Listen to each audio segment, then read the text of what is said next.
ఇదంతా నా వల్లే జరిగింది. కళ్ళు మూసినా తెరిచిన చంద్రికనే కనిపిస్తుంది. Watch our web series Constable Kanakam Season 2 streaming now on ETV Win app.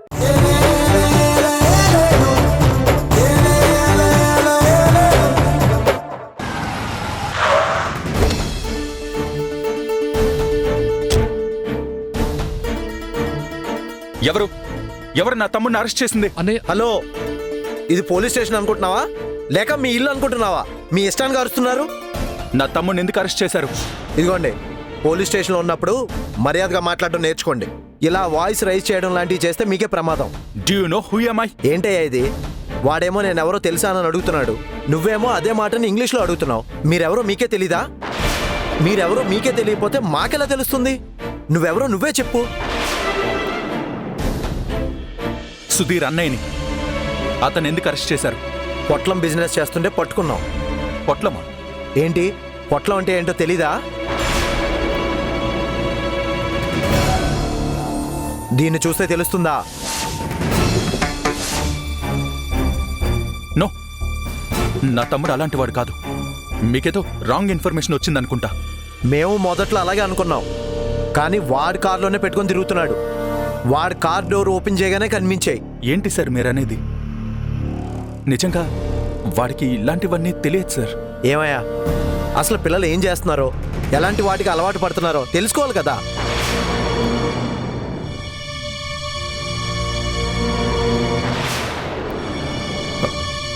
దయచేసి వాళ్ళని విడిచిపెట్టండి. నేరం చేసిన వాళ్ళని విడిచిపెట్టమంటారేంటండి? సిఏ గారు ఉన్నారా? సిఏ గారు బయటికి వెళ్ళారు. ఓకే, సిఏ గారు వచ్చాక ఆయనతోనే మాట్లాడతాను. అసలు ఏం జరిగిందిరా సుధీర్? నీ కారులో పొట్లం దొరకడం ఏంట్రా? బ్రదర్, నాకే సంబంధం లేదు. మీ బ్రదరే మా ఇంటికి వచ్చిన పాపానికి నన్ను కూడా లాక్కొచ్చేశారు. దయచేసి ఇన్స్పెక్టర్ గారితో మాట్లాడండి బ్రదర్, నన్ను విడిపించేయండి. మా అమ్మ వాళ్ళు ఎందుకు కంగారు పడుతూ ఉంటారు? సుధీర్, నిన్నే అడుగుతుంది. ఏం జరిగిందో చెప్పరా. నువ్వు వాళ్ళ ఇంటికి ఎందుకు వెళ్ళావు? పోలీసులు నిన్నెందుకు అరెస్ట్ చేశారు? వదిన పంపించింది. మధు పంపించిందా? అవునన్నయ్య, ఇందు గారికి జాబ్ అపాయింట్మెంట్ లెటర్ ఇవ్వమని పంపించింది. అది ఇవ్వడం కోసమే వెళ్ళాను. ఇంట్లో మాట్లాడుతుండగానే పోలీసులు వచ్చారు. ఏదో ఇన్ఫర్మేషన్ వచ్చిందని ఇల్లు మొత్తం సోదా చేశారు. తిరిగి వెళ్లేటప్పుడు నా కారులో కూడా వెతికారు. ఆ పొట్లం నా కారులోకి ఎలా వచ్చిందో నాకు తెలియదు, కానీ పోలీసులకు నా కారులో పొట్లం దొరికింది. నీ కారులో దొరికాయా? నీకు తెలియకుండా నీ కారులోకి పొట్లం ఎలా వచ్చిందిరా? అంటే నువ్వు... ప్లీజ్ అన్నయ్య, పోలీసుల్లాగే నువ్వు నన్ను అనుమానించొద్దు. నా గురించి పోలీసులకు తెలియకపోవచ్చు, కానీ నీకు తెలుసు కదా. నిజంగా అది నా కారులోకి ఎలా వచ్చిందో నాకు తెలియదు. బ్రదరు, నీకు తెలిసొచ్చినా తెలియకొచ్చినా అవి నీ కారులో దొరికాయి కాబట్టి పోలీసుల దృష్టిలో అవి నీవే. నువ్వు మా ఇంటికి రాకుండా ఉంటే నాకు ఈ ప్రాబ్లం ఉండేదే కాదు. అనవసరంగా నన్ను తీసుకొచ్చి ఇక్కడ ఇరికించేశారు. ఎలాగోలో విడిపించండి బ్రదరు. సుధీర్, ప్లీజ్ రా, నిజం చెప్పు. అన్నయ్య, నేను నిజమే చెప్తున్నా. పోలీసులు వచ్చి చెప్పేంత వరకు అవి నా కారులో ఉన్నాయనే విషయం నాకు నిజంగా తెలియదు అన్నయ్య.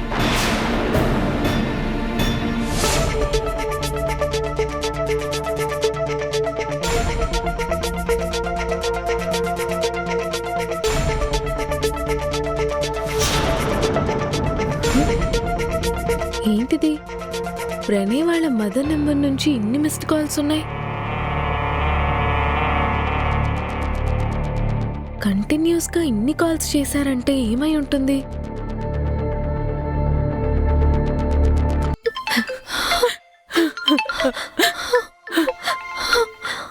అమ్మా మధు, అన్యాయం అయిపోయిందమ్మా. ఇక్కడ నువ్వే కాపాడాలమ్మా.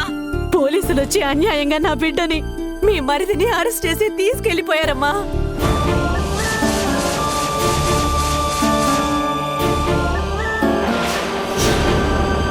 ఏమంటున్నారా ఆంటీ మీరు? అంతా మా కర్మ తల్లి. వాణ్ణి తీసుకెళ్లిన దగ్గర నుంచి నీకు ఫోన్ల మీద ఫోన్లు చేస్తూనే ఉన్నావు, నువ్వు తీయట్లేదమ్మా. మమ్మల్ని కాపాడే వాళ్ళెవరున్నారమ్మా? అన్యం పుణ్యం ఎరగనోడమ్మా వాడు. ఏ సంబంధం లేకుండా వాణ్ణి పట్టుకెళ్ళిపోయారు. అంతా నీ మరిది పుణ్యమే తల్లి. అంటే అసలేం జరిగింది? దేని గురించి అరెస్ట్ చేశారు? ఒకసారి మా అక్కకి ఇవ్వండి ఫోన్. మీ అక్కని అడిగమ్మా. నేనేం చెప్పినా నా కొడుకు మంచోడని చెప్పినట్టే ఉంటుంది. స్వయంగా మీ అక్కే చెప్తుంది వినమ్మా. అమ్మా ఇందు, ఇదిగో మీ చెల్లితో మాట్లాడు. మధు, ఏమైందక్క? చాలా భయంగా ఉంది మధు. అంత క్షణంలో జరిగిపోయింది. నువ్వు పంపావని సుధీర్ వచ్చాడు. నేను సుధీర్తో మాట్లాడుతూ ఉండగానే సడన్ గా పోలీసులు వచ్చారు. ప్రణయ్ కూడా అప్పుడే ఇంటికి వచ్చాడు. ఎవరో ఏదో ఇన్ఫర్మేషన్ ఇచ్చారని ఇల్లు మొత్తం వెతికారు. ఇంట్లో ఏమీ దొరకలేదు. ఏం లేదని సారీ చెప్పి వెళ్ళిపోయారు.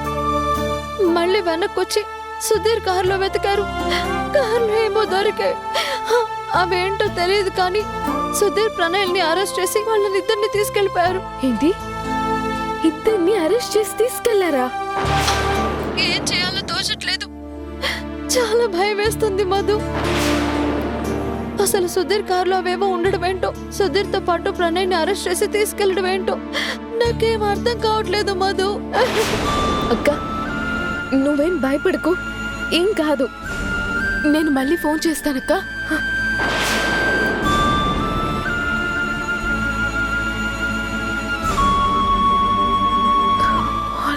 పోలీసులు అక్క వాళ్ళ ఇంటికి రావడం ఏంటో, సుధీర్ ప్రణయ్ని అరెస్ట్ చేయడం ఏంటో నాకేం అర్థం కావడం లేదు.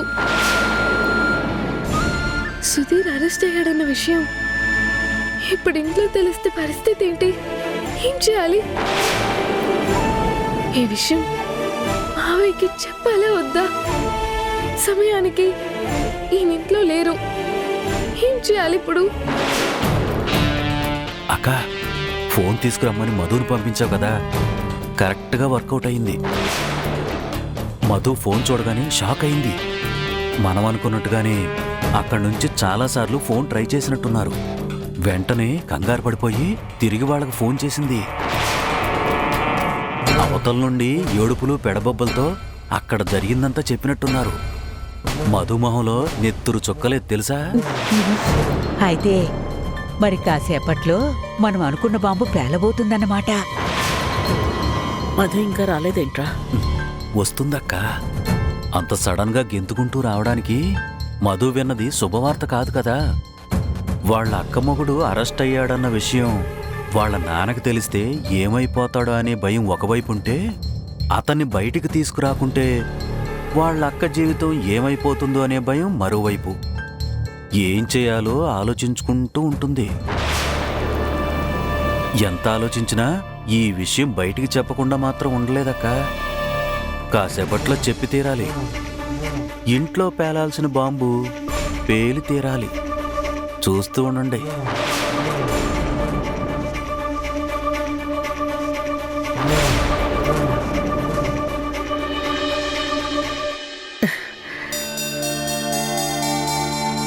వచ్చావా మధు? రా, ముందు మనం ఫోటో దిగుదాం.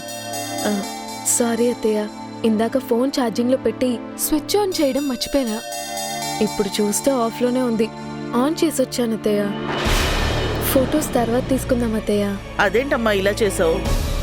సర్లే, ఫోన్లో ఛార్జింగ్ లేకపోతే నువ్వు మాత్రం ఏం చేస్తావులే. ఒక్క నిమిషం అత్తయ్య. ఏమొచ్చిందిరా నీకు? మావయ్య, ఏంటమ్మా? ఒక్క నిమిషం మావయ్య. రే రామా, మీరు ఆడుతూ ఉండండి, నేను ఇప్పుడే వస్తాను. పదమ్మా.